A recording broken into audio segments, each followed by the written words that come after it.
పూరి జగన్నాథ్ ఒకప్పుడు స్టార్ హీరోల ఫేవరెట్ దర్శకుడు. పూరి దర్శకత్వంలో ఒక్క మాస్ సినిమా అయినా చేయాలని చాలా మంది హీరోలు ఎదురు చూసేవాళ్లు. మాస్ పల్స్ ను పట్టుకోవడంలో పూరి ఎప్పుడూ ముందుండేవాడు. ఈ లిస్ట్ లో చాలా మంది హీరోల నుంచి రైటర్స్ వరకు ఉండేవాళ్లు. ఈ లిస్ట్ లో రాజమౌళి తండ్రి విజయేంద్ర ప్రసాద్ కూడా ఉన్నారు. ఆయన ఒక అడుగు ముందుకేసి ఏకంగా తన మొబైల్ వాల్ పేపర్ గా పూరి జగన్నాథ్ ఫోటోను పెట్టుకునేవారు. అయితే గత కొంతకాలంగా పూరి నుంచి ఆడియన్స్ మెచ్చిన కంటెంట్ రావట్లేదనేది వాస్తవం. వరుస ఫ్లాప్లతో కెరియర్ ముగిసిపోయే స్టేజ్ కు వెళ్లిపారు. అయితే పూరి మళ్లీ బౌన్స్ బ్యాక్ అవ్వాలని విశ్వ ప్రయత్నాలు చేస్తున్నారు.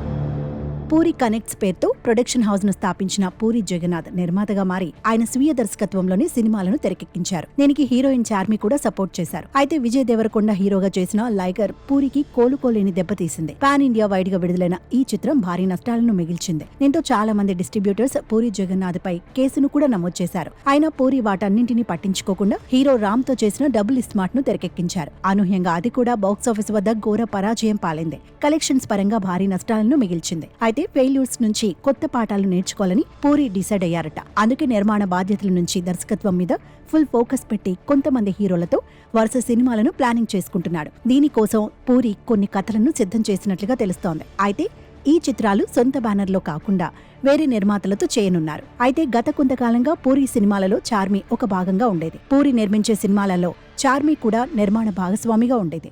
అయితే ఇప్పుడు పూరి చేయబోయే సినిమాలలో చార్మి హవా ఉండకపోవచ్చని టాక్ వినిపిస్తోంది. ఆమెను వీలైనంత దూరంగా పెట్టాలని మిగతా నిర్మాతలు పూరి ముందు ప్రపోజల్ పెట్టారట. చార్మి దూరంగా ఉంటేనే పూరితో సినిమాలు తెరకెక్కిస్తామని చెప్పడంతో పూరి ఆలోచనలో పడ్డాడట. దీంతో పూరి దర్శకుడిగా కొనసాగాలంటే చార్మికి దూరంగా ఉండాల్సిన పరిస్థితి వచ్చింది. అంతేకాక పూరి గతంలో తెరకెక్కించిన సినిమాలకు సంబంధించి ఫైనాన్షియల్ సెటిల్మెంట్స్ పెండింగ్ లో ఉండటంతో వీళ్ళిద్దరి మధ్య గ్యాప్ బాగా పెరిగిందని తెలుస్తోంది.